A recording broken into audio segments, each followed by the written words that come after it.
Zendikar Rising has arrived and the web fiction is in full flow, it has been time enough to dig through and digest some of the more nuanced flavour beats in the set's card list.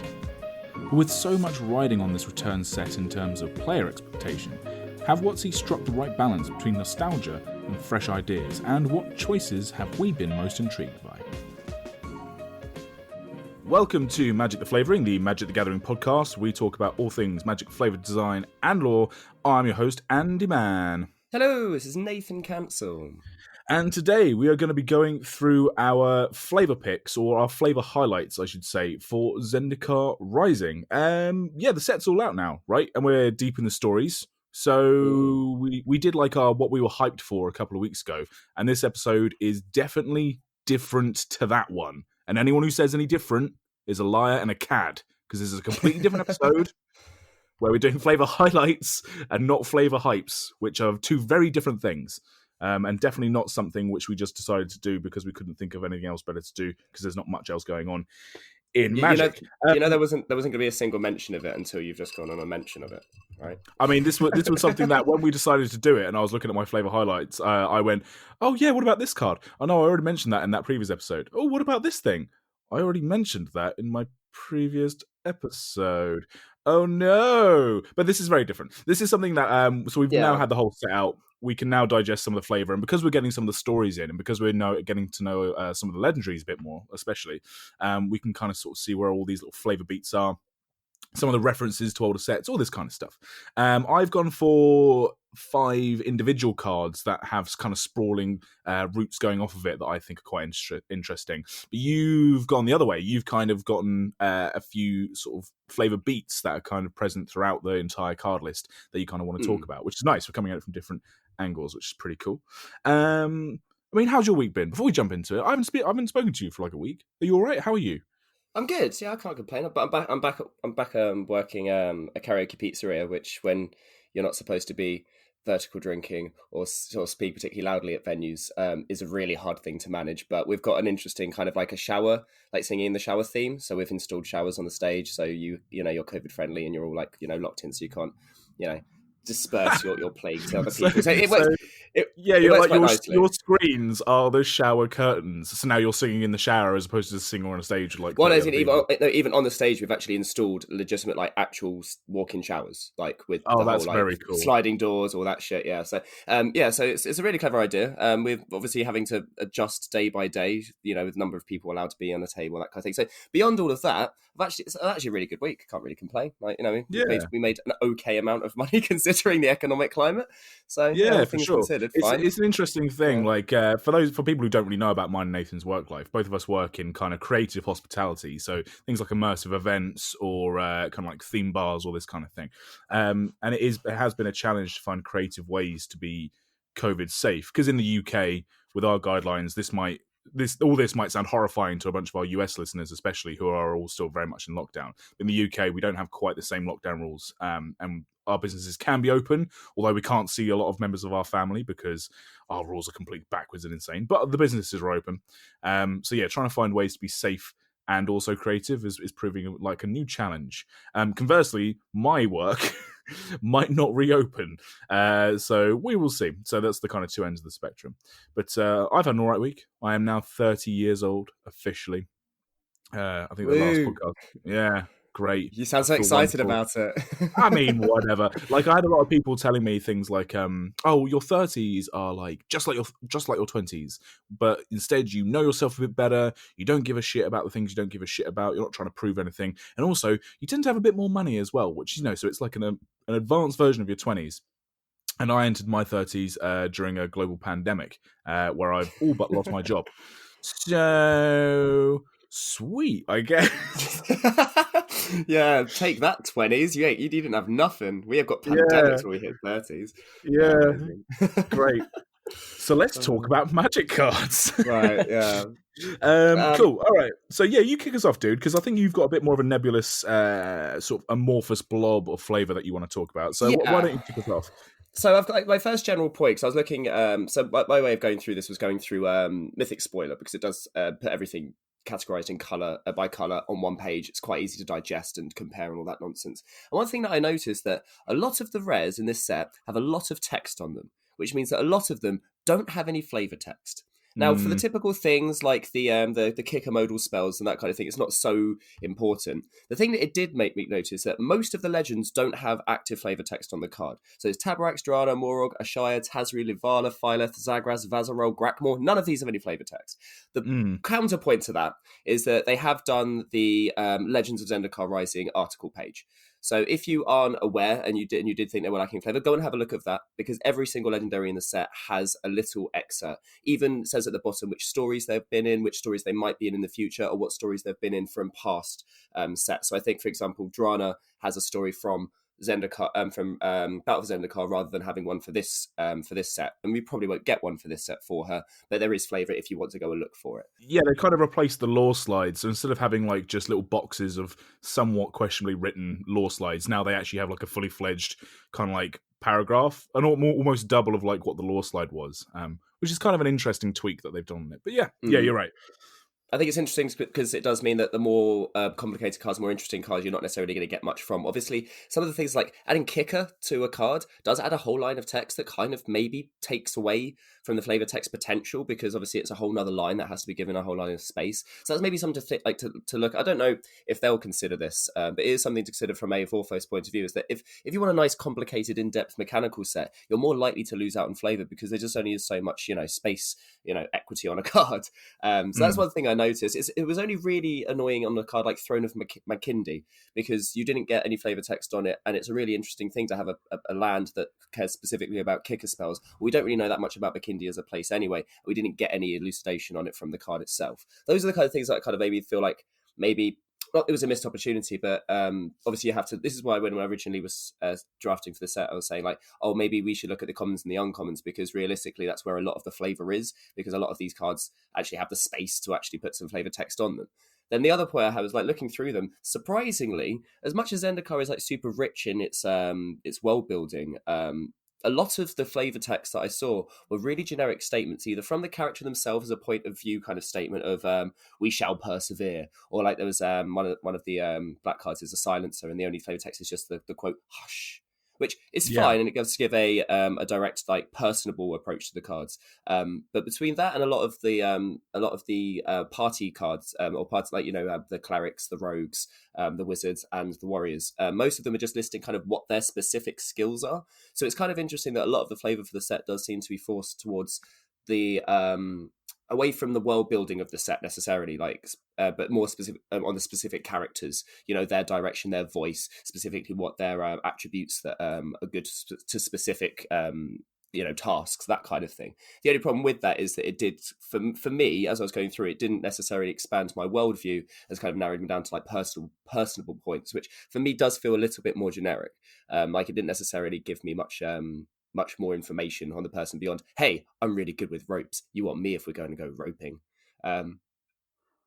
Those are like my two gripes as I went through like the entire set, because I did find, I mean, not to say there aren't still amazing flavor highlights in it, but as a generic set, it is surprising when Zendikar was such a vibrant place that we don't actually hear much about necessarily Zendikar itself, and that's, for me personally, quite noticeable, having been there for the last two sets.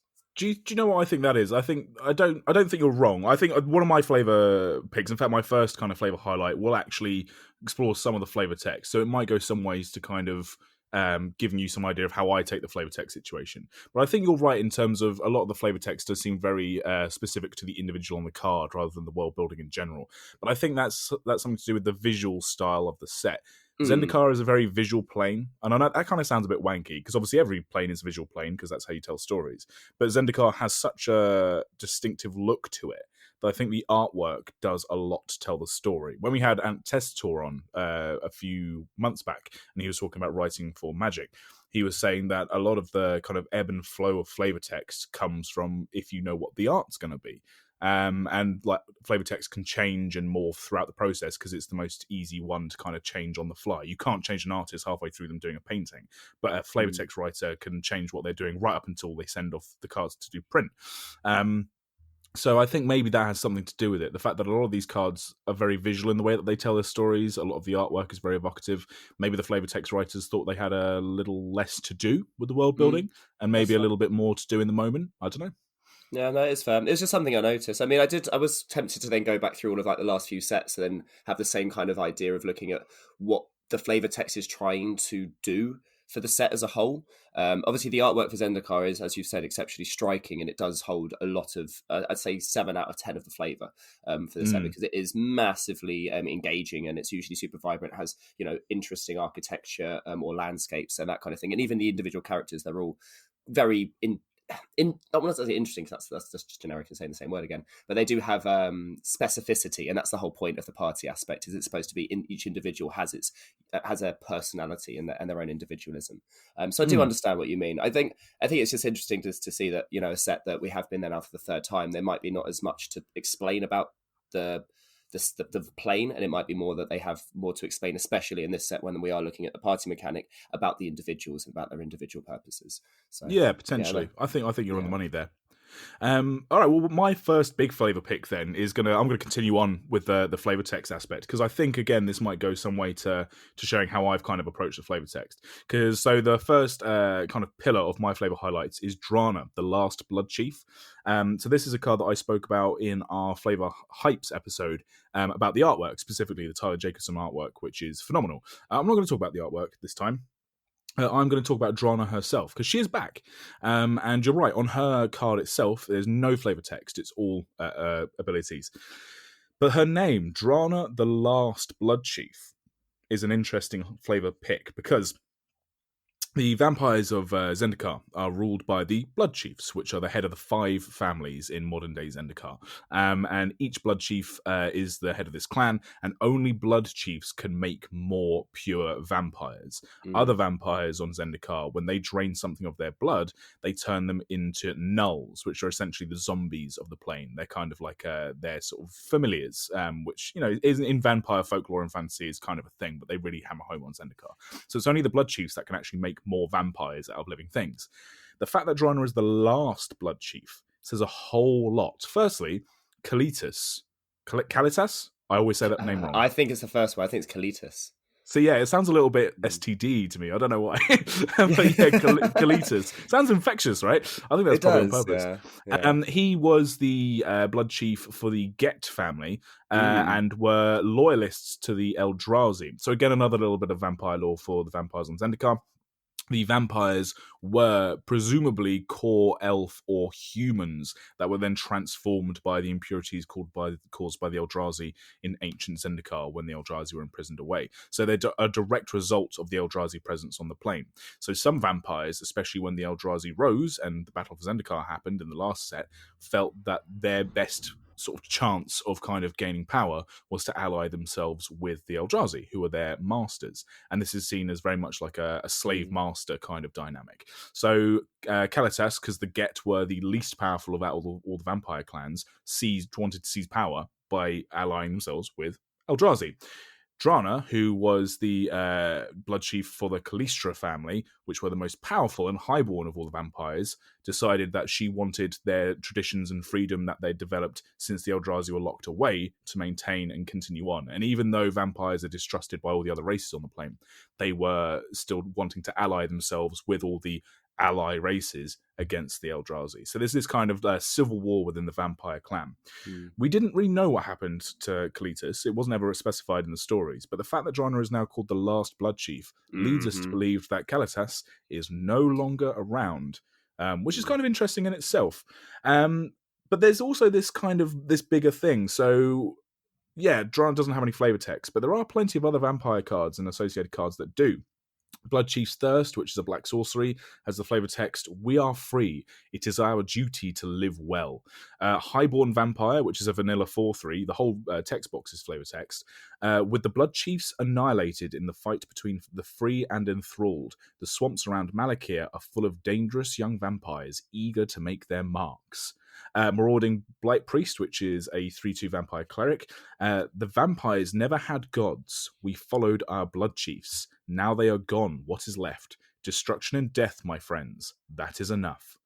Sign of the Swarm. I'm going to keep going. Vampires are now masters of their own fates, commanders with their own legions. Oblivion's Hunger. Indulge the void. Become the void. Consume all you touch. Drana, the last blood chief. Pause on that one, because that one's interesting, because I like how you did mention the fact of Kalitas as well, because obviously the last set we had them in, Drana was the liberator of Malakir, whereas Kalitas was the traitor of Get. So even if that's the last statement of these two different blood chiefs, it does seem that Drana has changed her tune a little. And Oblivion's Hunger is one of these ones where it kind of made me stop and go, wait, so what is the intention? What are they? I mean, because this is one of the more interesting things, and I have this written down as in one of my like flavor points for the entire set, is that the vampires have a very interesting undercurrent of story throughout this entire set that I really, really hope that we do get to a story on, like, at some point. The fact that the Legends of Zendikar Rising doesn't state that Drana's going to get one is a bit annoying, because it makes me feel like maybe we might not get any more elucidation beyond the flavor text. But across the entire set, I think that's probably one of the things that's the most interesting to glean, that if you weren't paying attention, is that the vampires have very much changed their tune. And obviously they are a race based on hunger. And if they are getting killed out and getting, not necessarily like they're fading into extinction because they've got immortality on their side, but if they are feeling, completely cornered, then a cornered animal does tend to bite. And obviously vampires are known for biting in general. So it is an interesting thing that if they are downplaying it, I wonder why they're downplaying it.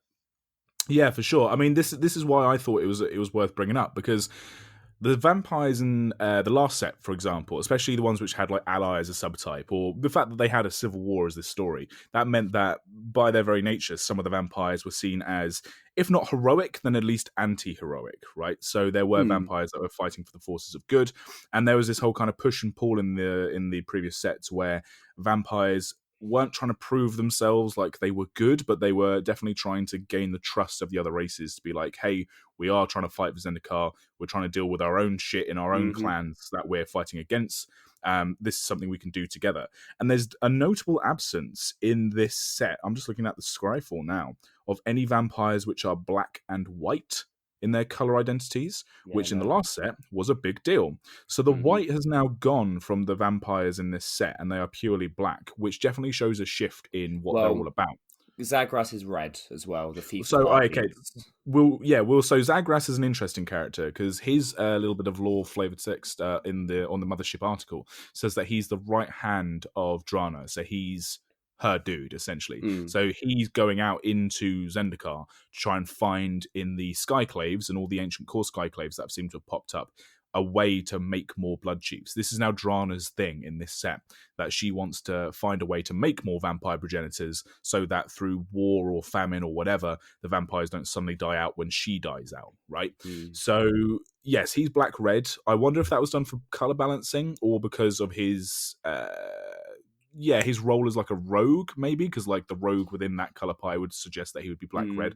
I think the idea is he's got a little bit more.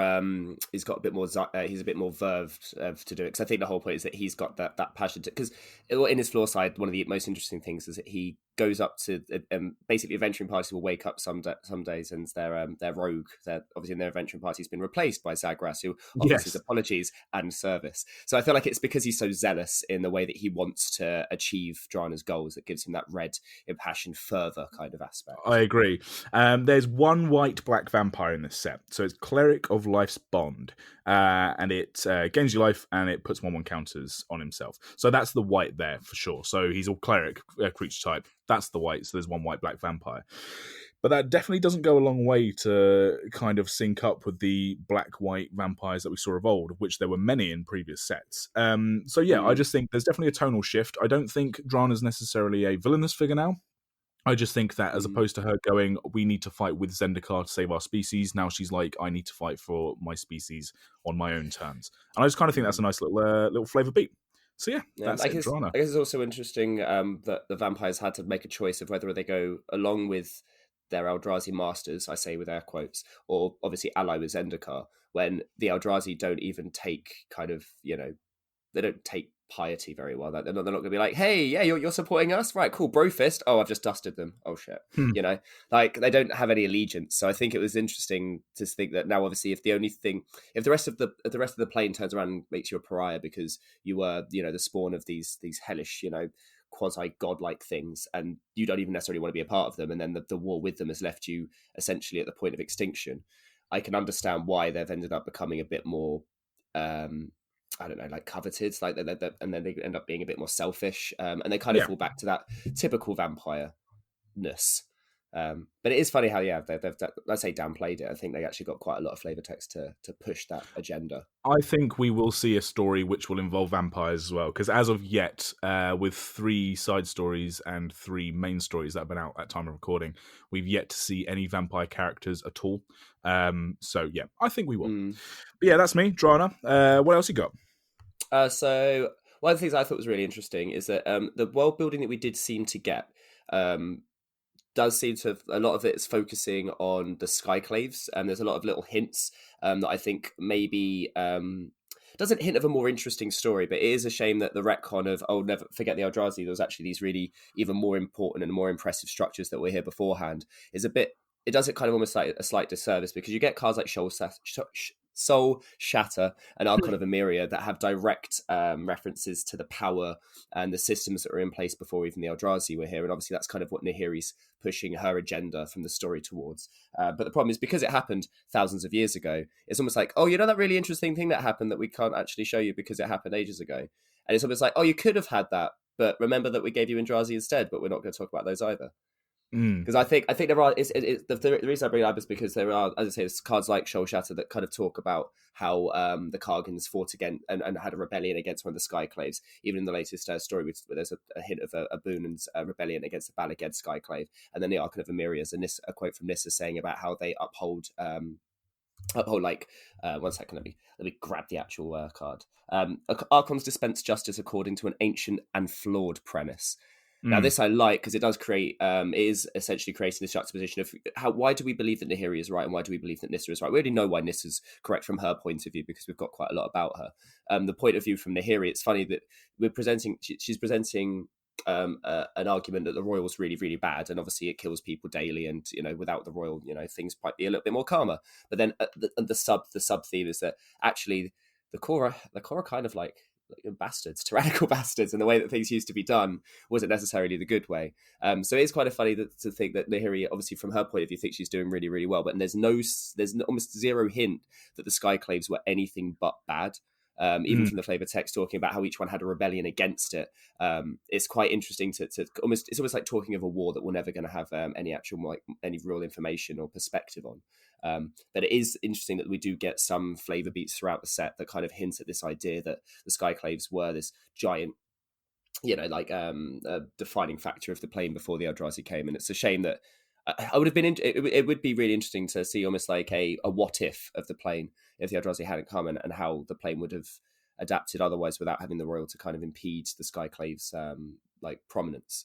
But yeah, the cards like Archon of Emeria are interesting for that regard. I kind of like the mystery, though, if I'm honest with you, because it's the same sort of thing of, it's this, what's the word? Nostalgia, I suppose, for a different time that, and we're going to show our sort of lefty liberal wicks here a little bit, but it's the kind of thing where a lot of nationalist parties, especially in things like Europe, and I guess in sort of some parts of the US as well, although I'm not going to presume to talk about US politics, especially when we have so many US listeners, it'll be a little bit rich for us to talk about it. But here in Europe, there's a lot of like nationalist parties in the UK as well that kind of prey on this idea of like, oh, do you remember when things were simpler, when we had like, this was a thing and this was a social idea and this was like an order and all this kind of stuff. And it's always very rose tinted, and on paper it always seems really nice. Like Nahiri doesn't want the royal, it's tumultuous, it kills people. She wants to have the order of the Skyclaves when the core had lots of power to heal Zendikar. But it always kind of whitewashes over all of the bad stuff. Like in our own society. Whitewashes. I like that. Hey, there we go. So in our own societies, we always kind of go, oh, do you remember a simpler time? And it's like, yeah, when people were way more racist than the racism we already experience today, or like when people didn't have opportunities. Yeah, remember polio? God, that was great. We didn't know how to cure that. Yeah, exactly. Yeah, and it's like you want to drag people back to a simpler time, and Nahiri wants to drag Zendikar back to a simpler time where she believes things were safer, when really what she means is that she wants to drag Zendikar back to a time when things were safer for her. And where her guilt no longer exists. So I kind of like the mystery of it, because it adds this thing where Nahiri is never necessarily 100% in the wrong, because she is right. Things were less tumultuous back then. I kind of feel like if we saw a what if, or we did like a massive flashback, or we delved too deep into it, I kind of think like it would take some of the duality out of Nahiri's thing. But I do know what you mean. I would like to see. I think I would like to see maybe just a visual of Zendikar if the core was still the dominant race on the plane. Yeah, I also think it's kind of ironic that it's that WotC have done a retcon of Zendikar whilst also painting Nahiri, who wants to retcon Zendikar as the bad person. I think there's a certain meta irony to that, which I hadn't really thought about until you just started saying it like that. But yeah, no, I do know what you mean. I think the whole point of reason why I want to know more is because they've done a really good job of creating that mystery, of giving you just enough to make you go, oh, that's so interesting. I wish we had more. But obviously then the point is that once you get something, it's no longer got the mystery. You know, once you open your present, you know what it is and it's no longer a surprise. So yeah, I do understand what you mean. But it's an interesting thought. I'd never really thought about how would we see Zendikar if it was completely ruled by the Skyclaves again. Interesting. I'm sure the story will go some way if Nahiri is in any way successful in her mission throughout the story. I'm sure we'll get to see more and more glimpses as we go along. But yeah, cool. My next little flavour bit, this one's kind of a quick one. I'm going to talk about Grakmor, Skyclave Ravager. This is our Hydra horror. I mean, straight away, Hydra horror. I love a horror. What the fuck does that mean? I think, did we have a conversation about this already where we're like, how do you add horror as an appendage, as a class type to a creature? I like the fact it's almost like a class type now. Like, how are you? Are you an elder version? No, I'm a horror version. You know, like we spoke about it. We spoke about it when we were talking about the Ikoria. The nightmares, right, and things like that. How do you make like a cat nightmare horror?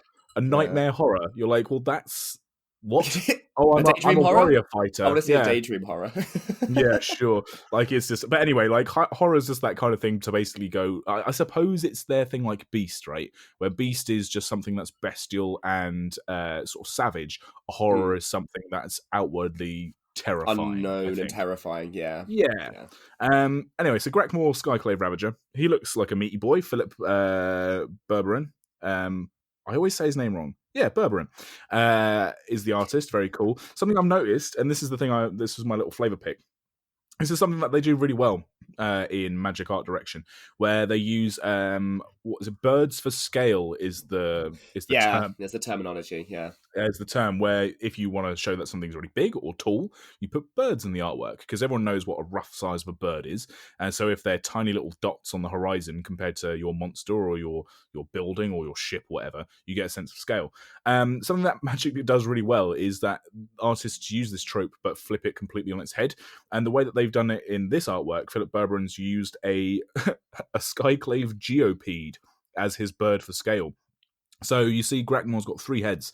On his far left head, in the background, no less, you see the head munching down on a Geopede, which in itself isn't, like, in the context of this artwork, isn't too much. But then when you go to Skyclave Geopede, which is a creature in this set, also illustrated by Philip Berberin, you see that wrenched from the ground like a dirt-caked rock, the ancient Skyclave wriggled with life, and you see the Geopede in its full form.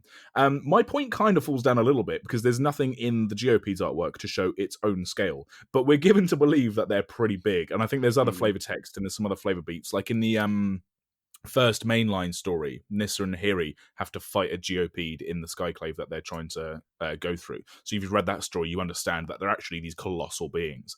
So to see Grakmor munching down on one, and it's a nice little time with the artist, like the same artist did both illustrations, and I think it's just kind of a nice little through line.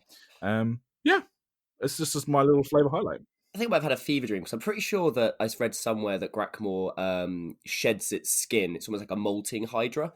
That's why when it dies, it creates another one. But then looking through its flavor slide or whatever, it doesn't say it. So it might have just been some strange fever dream that I dreamt this up. I'm sure I read somewhere that it sheds its skin and it's almost like a molting hydra. That's why it gets bigger and has something which is terrifying in its own regard. Is half of almost everything you know about Magic the Gathering something that you've made up when you've gone to sleep? I hope not, because a lot of it turns out to be true, and that would make me an oracle. And but I'm saying, though, on the same point of the Geopede scale, though, that kind of leads into my my more whimsical thing is that Nimara Skittersneak is riding a Geopede. Yes. Which kind of does give it a little bit of scale. Yes, it might not look exactly the same as it's a bit more of a hairy GOP, but I mean, if that scale's anything to go by, yeah, I mean that Grackmore is pretty huge. But then, kind of like segueing from that point, in this set, interestingly enough, there are quite a lot of mounts, which I think since Akori, I think they've just realised that it's quite interesting to put people on mounts. Yeah, for Because sure. the other mounts that we have is we have someone riding a falcon, we've got someone riding a mower. There's even a flavor text of someone who's named the Legak Skink, which is quite cool. There's someone riding a volcanic elemental. As I say, there's someone riding a Geopeter. We also have the Sky Manta return, because there was Sky Manta Patrol, I think, from the original Zendikar. And obviously you'd have Kaza, who Outrider. Kabira yeah, Outriders riding exactly, a yeah. giant bird. Yeah. Yeah, and then you've got Kaza, who rides her wizard staff. So I do like this idea that they Yeah, she continue. surfs it around. I don't know. It's Yeah, so cool. very I've got cool. one of her pre-ordered already. But yeah, there is this idea. They kind of kept this almost companion aspect kind of thing going on. But yeah, I just kind of linked in from that GOP. That was just one of those things I noticed. I was going through. I was like, oh, better go back and check how many things people are riding, and it's actually quite a few things. The fact that someone's riding an elemental in one of the Yeah. cards is absolutely amazing. Yeah, and there's lots of wings going on as well. Like not only just the core Sky Sailors, but Wind Rider Wizard. God, the tongue twisters in this. Oh, set. why do they do this? I know. He's just got like a pair of ethereal wings that he's just rocking. Like because obviously everything's floating. Zendikar is a plane of floating structures, so Gravity does you got to not ride exist. something. Yeah, you got to ride something, and not everyone can sling a rope like Akiri can.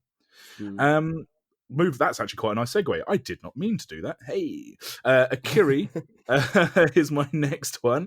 What's her name? Akiri, Fearless Voyager. So yeah, we got a new Akiri card, and it's interesting actually that. So Akiri Lineslinger was one of the partner pairings from the 2014. I keep saying 2014. I hope that's right. I'm pretty sure it was 2014.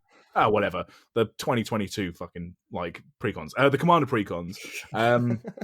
She was the Boros, one of the two Boros partner pairings. And we didn't know much about her. I think it was fairly clear what her deal was. People were kind of excited to see a legendary core that was in a different set, because that's what Commander precons are good at. They're good at pulling in all these different races and creature typings from other planes and giving them like new life. And then when we saw that she was in the trailer and all these different things going around, people were like, oh shit, there's going to be a new Akiri. And I think the artwork by Ekaterina Burmak was actually in an article that they had on the mothership that I noticed, but the card hadn't been released yet. Right, yes. So yeah, but we hadn't seen a new card. So it was very clear that we were going to get a new card of her. Very cool. I love a new look as well, where she's got more of her core armor on, which gives her kind of more of a geared up version of her than what we see in her original artwork. I think I've already spoken about this before. But it's her abilities that I really enjoy. So, Akiri Fearless Voyager, 1 red, white for a core warrior 3/3. Whenever you attack a player with 1 or more equipped creatures, draw a card. Then you may pay a white. You may attach an equipment from a creature you control. Unattach an equipment from a creature you control. If you do, tap that creature and it gains indestructible until end of turn. Now, we're not going to talk about how people are fluctuating on the idea that the new Boros Commander lets you draw a card if you attack one player, because also that's not true. A lot of people have kind of gone, oh, but it forces you to attack one player. And it's like, no, you can attack as many players as you like. It's for scales. Each player you draw a card. Exactly, yeah, it scales. Yeah. I've seen a lot of weird takes about this card. It's a good Boros Commander. That's all I'm going to say about it. But it's the flavour of the abilities that I really love. So firstly, when it's equipped, you draw a card. So the whole idea of Akiri is that she's this kind of fearless, like lineslinger who can go up to Skyclaves and go up to the highest heights in Zendikar, who can go full pelt through all the different sky ruins while just flinging her lines from hook to hook. So I love this idea that when she has her equipment, when she is all geared up, she can gain greater knowledge, i.e. drawing cards from your deck. It's just a really nice direct link, because you can't really facilitate having a Skyclave on the battlefield unless they make a card for it. There's no like direct comparison. So having the Skyclaves be represented by your library, the treasures within be the cards that you draw, and her lines be any equipment, because obviously they don't want to like restrict it, be put onto her or any creature you control. And it's like she's leading her party also, because you can put it on equipped creatures, other equipped creatures. But it's the pay 1 white, you may unattach an equipment to give something indestructible. That's really interesting, because there are several points in the story, and obviously just sort of several points that anyone who does like rock climbing will tell you, that there are several points where sometimes your equipment fails you and you have to make very quick decisions. So I like the idea that if you get into trouble, or if a creature that you're about to have destroyed by an opponent is about to be targeted by something, you can cut a line or cut the equipment, and it gives it indestructible. So it's like it's saving it from a perilous rock slide, or saving it from a turn that it didn't expect. And I just love the sort of dynamic abilities that this card has. I mean, the artwork as well does a really good job of showing Akiri being very agile and kind of flinging through all the different ruins. But yeah, just everything about this card. Like, the other Akiri was also in Equipment Matters. Do you know? I can't quite remember what her abilities are. Do you remember what Akiri Lineslinger does? Yeah, she was first strike, vigilance, +1, +0 for each artifact you control, and she's a 0/2. Yeah, exactly. So it's like she gets more potent when you have... She was in the Breya deck, so she obviously just wanted to split out a bunch of tokens, but yeah. Which was fine, and also for a character that no one really knew much about. I think she appeared on a few flavor texts, could be wrong. That was fine, but this now gives her a much more fleshed out feeling. Also, you and I off of record were talking about, should the Akiri cards have flying? I'm going to say no, and I'm also going to say no even when they're equipped, because within the flavor of this card, and I know on some other cards which have similar abilities it doesn't quite track, but for this individual instance, she herself doesn't have flying, and having an artifact doesn't make her fly. She would have flying if she was using equipment that gave her flying, if that makes sense. So the equipment itself had equipped creature has flying. So I think it still tracks that even though her whole thing is that she defies gravity through her line slinging, she herself doesn't have flying or reach. I think it still works. Yeah, I think there's a flavor conversation about the difference between flying, reach, and the line of text of can only be blocked by creatures with flying. That's something we might look into in the same kind of debate if we did for like creature types and that kind of thing. Because it is interesting that sometimes when they present a creature that has reach, you're like, but that's quite small. And then there are some creatures that you're like, how does that not have reach? So I think that's an interesting question. But yeah, I mean, realistically, she's not flying. She can't fly without there being ground to attach to, kind of thing. So at that point, I don't think you can count it as flying. If you can't fly without the assistance of something else, I don't think you should be able to have flying. One thing I do think is interesting about the idea that if you attack multiple different players and all your creatures are equipped, you draw multiple cards, is that she's the head of an expedition party. You know, the idea is that if you've got a fully kitted out party and they will go exploring into these different places, the reality is that she's highly successful and they will come back with loot. So I think that the dynamism of the abilities to kind of explain and explore her character and her own in-world abilities, it's very succinct and it's carried off very well. Yeah, so I think it's a great card. I think it's a great Boros Commander.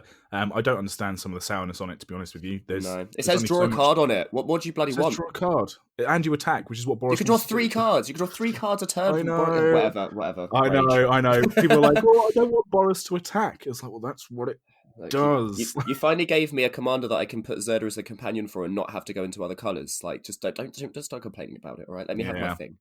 Yeah. No one's complaining that they keep giving black-white life gain. Do you know what I mean? Like, oh, black-white. I am. I don't know why they're not. That's annoying. I want my black-white commander to make 3/3 tramplers and ramp me out as well. Yeah, well, I mean, that's the same as saying that a Boros commander shouldn't attack. Like, whatever. I know what you mean. Yeah, I went down the hole. I said I wasn't going to do it, and then I went down it. You did it. Right. Well, let's come back with something really, really light and easy. Remember Scoop Mob? Yes, I remember Scoop Mob from his original Zendikar, and the flavor text was Survival Rules 781 by Zerdy Goblin Shortcutter, which was there are always more Scoop bugs. Well, Scoop Swarm in this set, Survival Rule 782. There are always more Scoop bugs by Zerdy, Goblin Shortcutter. It's not only a continuation of flavor text from I don't even want to say, I want to say about 10 years worth of sets, because Scoop Mob was in the original Zendikar, but it's almost a direct quote from Fight Club as well, which makes me all smiles and giggles inside. And the fact that it's one of the few times you see them not use the italicism for the letters, it's always not in bold, but in normal letters, which makes it look bold. And it's that I just like that idea of where this swarm has continued. Forget the Eldrazi invasion, all that nonsense that happened. No, these scoots are still going, buddy. I'd be surprised if we don't go back to Zendikar the next time and it's just Scoop plane, which would be quite fine. Plus, I've just said Scoop several times. I quite like that word, so that's quite good. It's an interesting word. Yeah, Scoop Mob's cool. I do like it. Very cool. My next one is also a continuation thing. So there's lots of references in this set. You've just said one there.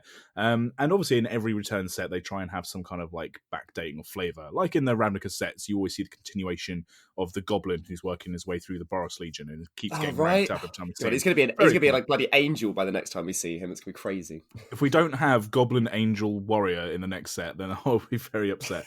But one of the big ones, one of the kind of like marquee cards for this kind of reference back to some of the previous Zendikar sets, and this is also one which before it was released, people were whinging about, oh, why haven't we seen this? Why haven't we seen that? And then they released this card. Is Forsaken Monument, which is the 5-drop legendary artifact. All my highlights seem to be legends at this point, which is a bit weird. Art by Peter Dura. And it is a continuation of Eldrazi Monument. So this is one of the few cards in the set which really reference the Eldrazi like head on, like a lot of the other artworks. I think it might be the only one. I'm not going to lie. Potentially. A lot of the other artworks tend to have like some of the bismuth, which Kozilek left behind, or reference to things like, you know, what we said in the last episode, where it's referencing what people have lost and then some of the equipment that they've made since then. But none of them actually have an Eldrazi on it, or like a direct, like, oh, look at that fucking Eldrazi over there thing on it. Whereas this one absolutely does. So it's a colorless creatures. You control, get +2/+2. Whenever you tap a permanent for colorless, add an additional colorless. Whenever you cast colorless spell, you gain 2 life. So it's the full-on colorless artifact. And the flavor text is, we shall forever roam, Ailey, High Priest of the Eternal Pilgrims, which is a nice callback to Ailey, Eternal Pilgrim, which is a legend from the previous time we were at Zendikar, and one of your commanders as well that you run in your commander decks, Nathan. And this follows on from the flavor text from Eldrazi Monument, which was it in the first one, yeah. Yeah. Gods don't... OG Zendikar. Gods don't die, they merely slumber. Ailey, Chasma Cleric. So it kind of gives Ailey as a character a full sort of character arc, because I don't think we'll see... We obviously haven't got a card for her, and I'm not sure if we'll see her in stories. So it's nice to kind of bring her back. But there's a lot of visual clues here. I'll be honest, this one is one which I researched a bit, and actually there's an article, which I will link in the show notes, by the one and only Annelli of Vorthos Cast and Cool Stuff Inc., where he does his article of Flavour highlights, which is very similar to what we're doing. And Eldrazi Monument is, Forsaken Monument, is the big one. So I will admit that a lot of my knowledge of this card comes from that article, and me going back and going, oh yeah! So, for example, the links between Eldrazi Monument, the big Eldrazi figure, which we see in Eldrazi Monument, which some say is a statue, I'm not sure, is a direct reference to the one in the background of Forsaken Monument, although it seems quite a bit bigger in Forsaken Monument, but I think that might just be a perspective thing. I think it also would be utterly different in terms of like the position it's in. Like, I'm pretty sure that in Eldrazi Monument, it's not only interior rather than exterior, but it's made more tentacly, whereas this one seems to be a little bit more Ulamogi rather than Emerald-y. Yes, it's definitely a direct reference, though. The Mark Tedin art, by the way, for Eldrazi Monument is really cool, so go check it out. The cubes that were also the kind of cubic hedrons, as opposed to the polyhedric ones that are in Eldrazi Monument, are also crashed to the ground in Forsaken Monument, and now has sort of flora and fauna growing on them. And you can see, as we said, for birds to scale, we've got humans to scale in this one, because you can see, or rather, I suppose, bipedal race for scale, because they're not all humans on Zendikar, because you see some figures in the foreground as well. So this is just a really nice reference to Zendikar as it was, and the fact that, yes, the Eldrazi do seem to be completely fucked on the plane now, because even their monuments have crashed to the ground and are now just giant husks of what once was.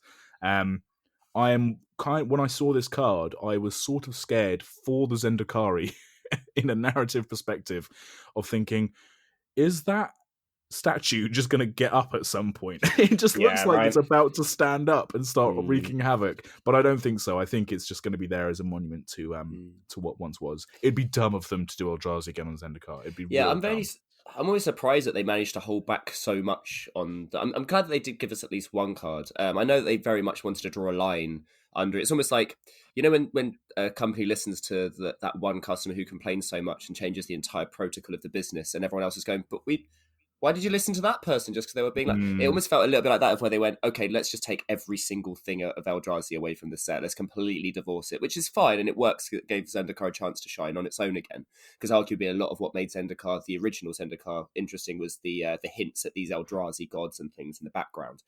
So it is kind of good to have the set stand by itself. But it was interesting for them to literally dial it back so far to the point of where they almost ignore it beyond this one card. yeah, yeah, exactly. But I like it. I like and I also like the fact that it's such a striking game piece as well, just both visually and like mechanically. That I think it was a good call. It was a good call to do like a marquee legendary card as the kind of remember the Eldrazi, and then just leave it at that, as opposed to having like commons filled up with colorless bollocks. It's also interesting because it is separated from the set in the fact that there aren't any cards in the set that I can see that make colorless mana, so it doesn't actually synergize with any of the cards in the set. There are very few colorless spells in the set that you're likely to be playing, and there are a few colorless creatures. So it's almost like it is, even though it is the one little card, it is still utterly divorced from everything else that's going on within the set, which is quite apt for an Eldrazi card because they always felt like they were a bit alien. So yeah, good job. Cool. What else you got? So my next one is a little bit more. Again, I've got my highlights tend to be more whimsical, and it's the oh no, I've scrolled too far. Kargan Intimidator. The fact we've got the line of text that I think makes lots of people happy. Cowards can't block warriors. Now, considering we've made a whole the set specifically revolves around the 4 different classes, one of which being warrior for the party, I'm really glad they brought this back in because it's not just an ancillary thing that they added. By the way, the original card being Boldwyr Intimidator that was originally in Lorwyn and I think got a reprint more recently. I like the fact they've done it in this set because if warriors are a thing, this is probably the perfect time to plonk it in. Boulder Intimidator isn't the best card. It's not the most competitive or the most aggressively costed, whereas Kargan Intimidator is a nice 2-mana 3/1, and it has the ability to make any creature a coward and then make any warrior. So cowards can't block warriors, and it gives the opportunity to give any coward, any creature into a coward, so you can't block your warriors. That's fantastic. If you can just make an entire deck around warriors and making your opponent's creatures cowards, that's genius. The fact you can make things like these, I can turn a Hydra Horror into a Hydra Horror Coward. That's the kind of thing in Magic that makes me go, oh yum, lovely, fantastic. It's not just basic using of creature classes. It's actually like creative and almost meta calls for the creature types. Because I do agree that sometimes if you get a 4/4 cleric, you're like, oh, you're a bit of a beefy cleric, aren't you? Or if you have like a rogue that's like a 6/1 or something like that, or a 1, there are some things that just don't make sense, when you're thinking about it from a mechanical to flavor point of view. Whereas Cowards Can't Block Warriors, I think, is one of the most flavorful lines of rules text in the game. So I'm really glad they brought it back. Yeah, for sure, 100%. I think it's something they can do a lot more with because it's not tied down to a plane, right? Cowards exist everywhere. Yeah, exactly. And there are warriors on every plane, so yeah, absolutely. Yeah, and obviously they have used it in different cards and things. I just think it's one of those ones that they could quietly, if they really wanted to, make evergreen across a lot of sets. Just have 1 or 2. Yeah, right. In general, like wolves can't block, cowards can't block warriors. Yeah, that should just be a basic thing. But I don't think they'd ever print it on an actual card. Like how they added noble and was it peasant? They had peasant in Eldraine. It was peasant, wasn't it? Yes. I can't remember what it is now. I know it was definitely noble. I can't remember what the other one is now. I think it was peasant. Anyway, yeah, the point being, I don't think I'll start adding a class of, this is the human coward. Though I could, again, as soon as I say that, I'm like, but that would be disappointing. That could work quite well. It's easy. Why wouldn't you? Human coward. Why would you can't think of something else? Yeah, I agree. I think that's pretty cool. My last one. This is just a quick one because part of the reason I think this is interesting is because we don't have a lot of it. So the legendary is Tabarax, Hope's Demise. You mentioned him earlier. Legendary creature, Demon Cleric, 2 and a black for a 2/2. Who the fuck is Tabarax? Yeah, right. Who are you, mate? Explain yourself. So on his little flavor thing that we got in the mothership, and this didn't hint that he was going to be in any stories, future or past. So I don't know how much we're going to get of him. We'll see. It says that after the Eldrazi fell, that the inhabitants of Zendikar started to try and put their devotion. Some of them tried to put their devotion into the demons of the plane. Now, firstly, I don't What are you know. doing? Yeah, like demons are obviously quite a big deal on Zendikar because we've seen the planeswalker Obnixilis, for example, Ridiculous, yeah. turn into a demon. But I've kind of felt that, especially since the Eldrazi kind of came over and became just the thing about Zendikar, that the demons especially just kind of fell into the background a bit because angels were still obviously tied to Emeria and other races had all their shit going on, but the demons stuff seemed a little bit un-Zendikari, if that made sense. Like other planes do Yeah. demons better. Yeah, you Um, don't need demon. It's almost like a Kaladesh as well. When I actually found out there were a couple of like Kaladeshi ones, I'm like, but did the set? Did you need demons in it? yeah, And yeah, I know what you mean. Eldrazi are way more intimidating. yeah, for sure. I kind of feel like angels and demons, especially, are the kind of thing which, like the world building team, sort of thinks that more planes have them than not. For example, so like Mm. it's just the de facto white mana versus black mana manifestations are these two kind of creature types. So if your plane can fit them in, they can. But it was just interesting to me that there's this lone demon cleric in the set, as far as I can see. And he does actually have another card that references him, which is Demon's Disciple, which is a 3/1 human cleric. It's essentially another Fleshbag Marauder, which is kind of interesting. Mm. It hits Planeswalkers as well. Tabarax's cultists are the latest in a long history of beings who have desired to see Zendikar torn to pieces. So he's got a cult behind him. And it feels to me, he has similar vibes to me as Belzenlock from Dominaria, in the Mm. Cabal. Yeah, It's got a absolutely. similar sort of thing going on, a similar sort of look as well. And yeah, it was just interesting that they've dropped this guy in. They've given him another card, and he's obviously like a legendary, but they've really not expanded more on. And I kind of like the world building team aren't idiots. I know a lot of people would say that they probably are and they don't know what they're doing, but they're not, and they do. And I kind of feel like this is a character that if people are interested, because they might not do anything with them, but this is definitely one of those little pathways they've opened up for themselves, wherein, Zendikar 4.0, or maybe a Commander set which focuses more on Zendikar, or maybe in Commander Legends-esque sets, not Commander Legends because they've already printed that, but in other sets that are similar, if they want to do Zendikar legendaries that aren't Eldrazi but are still big bads, they've now given themselves one in the form of Tabarax. And it won't feel so jarring because they've kind of filtered him here into the set. I don't know. What are your thoughts and feelings on Tabarax? I mean, I like the idea it's a demon cleric. It's a shame that the first demon cleric we've ever got does get outshined. And this is the other thing. Once Eldrazi have gone, okay, you had Halo Hunter from the original Zendikar, fair enough. Like, cool, like, demons aren't impressive when you've got eldritch monstrosities.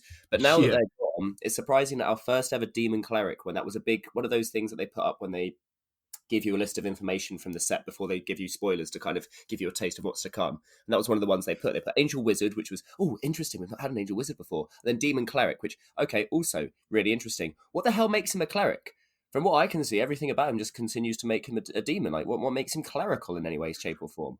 I You know? suppose it's the kind of quasi-religious aspect, but then all demons have that But all about them. exactly, because it's Yeah. the antithesis to an angel. An angel. This is the thing we say. Oh, they just layer demons and angels onto any set. I feel like it should only work for sets that have a massive combination of either white or black mana. Considering Zendikar's obviously had most of its mana, bleached throughout the years. Even if they are retconning to say that's not really a thing and we're going to ignore it happened. That you should have a massive quantity of white or black mana to be able to produce demons and angels because they are considered to be manifestations of pure mana. But I also feel like there should be this aspect of faith behind them to be able to allow that to happen. The counterpoint to that is I think that most planes could do with not having angels because positivity is a hard thing to coalesce into one point, whereas negativity, despair, and hate and anger and all these things are actually quite easy to build on. They build by themselves quite naturally. So I can understand why demons could be more prevalent. But then if you're going to make a legendary demon cleric and it's the first of its kind, then maybe elucidate on it a little more. Yeah, You I know? sort of feel like maybe they are a little bit unsure as to how to differentiate demons in general. Because angels, they have swung and kind of had a few home runs with them. So, for example, Mm. like the angels and demons of Kaladesh, you brought it up a little bit earlier.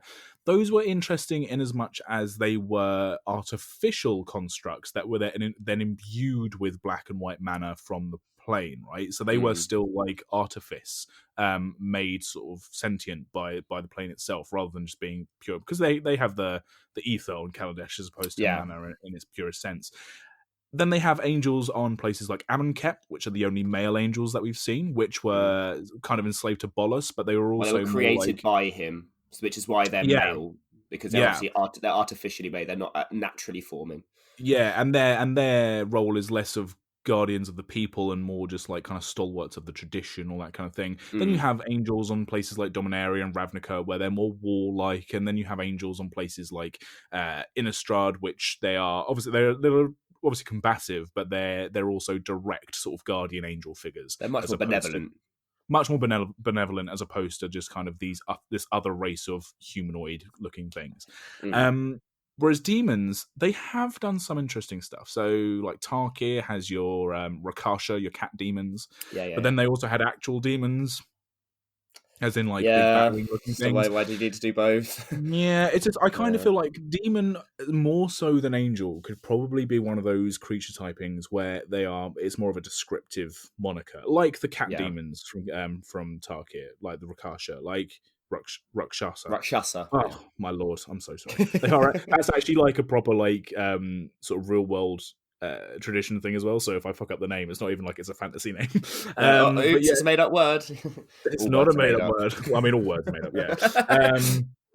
So yeah, I kind of feel I just sort of feel like they're definitely trying something with Tabarax, and I'll be interested Mm, to see where they go. I just hope we don't end up with another Bells and Lock, but it's just mm. interesting to see that they've given a legendary creature slot to this character when Why they not could have female as well? Like, we a still haven't female got demon. female Are there demons. female demons? Well, Well, in yes, we know Brandon, Children of the Nameless. Exactly. You're going to yeah, say it as Brandon well. Sanderson's novel, yeah, they have Yeah. female But they've demons. directly doing it in the same way. There's very, very, very few male angels, and obviously Nicobolus has the ones from Amonkhet have a reason for being male.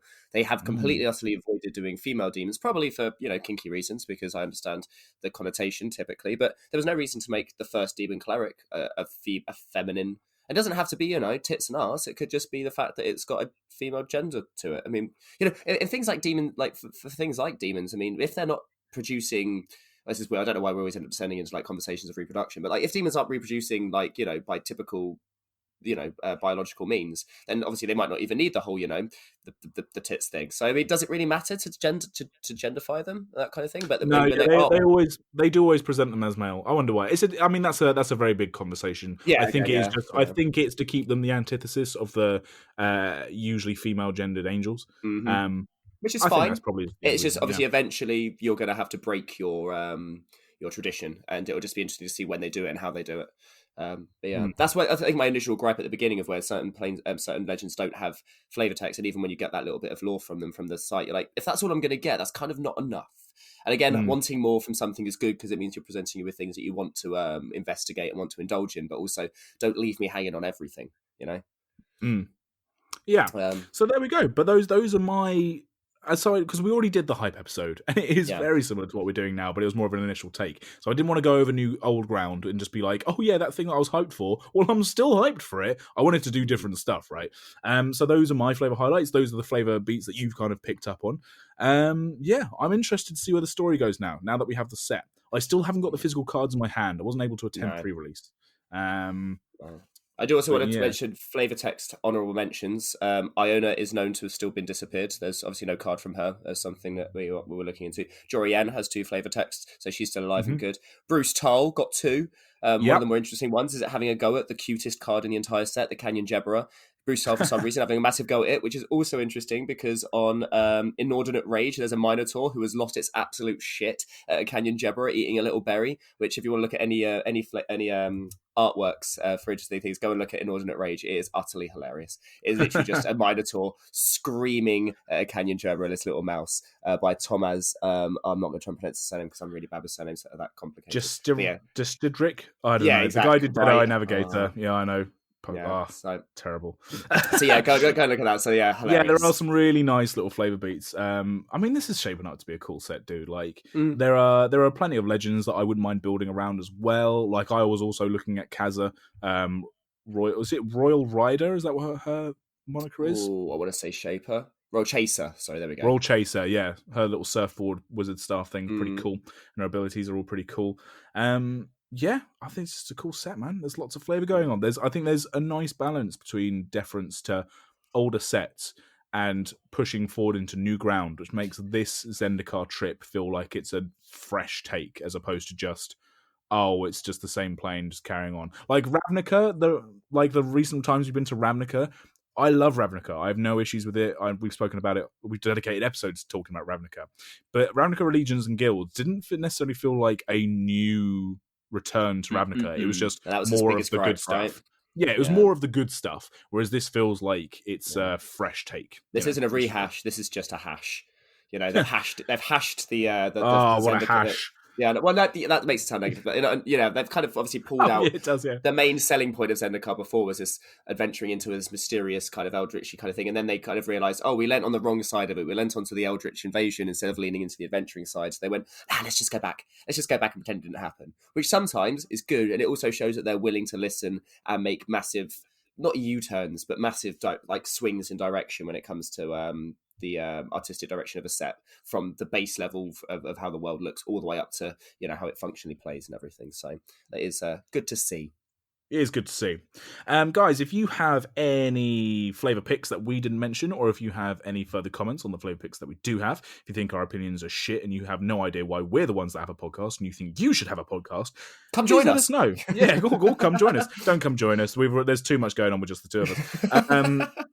Let us know via our Twitter at mtflavouring, where we talk about flavour and magic, and I show off when I win at Commander or when I lose at Commander as well. At mtflavouring again, that's our Twitter. Please hit that follow button so you can keep up with us and we can know who is listening. You can also send emails to mtflavouring@gmail.com. My personal Twitter is at AndyManface. Nathan's, yours is? At the Fox in the Moon. At the Fox in the Moon. Do you have any final comments? Not even about Zendikar, just how are you? You all right? Tell you what, this is like one of the nicest Septembers I've remembered in recent memory in terms of weather. We didn't do weather at the beginning of the episode. We did how we were, which no one cares about. So I'm going to finish it off with the other thing that people don't care about, British weather. The sun is shining. I'm getting a bit sunburned. Love it. Yeah.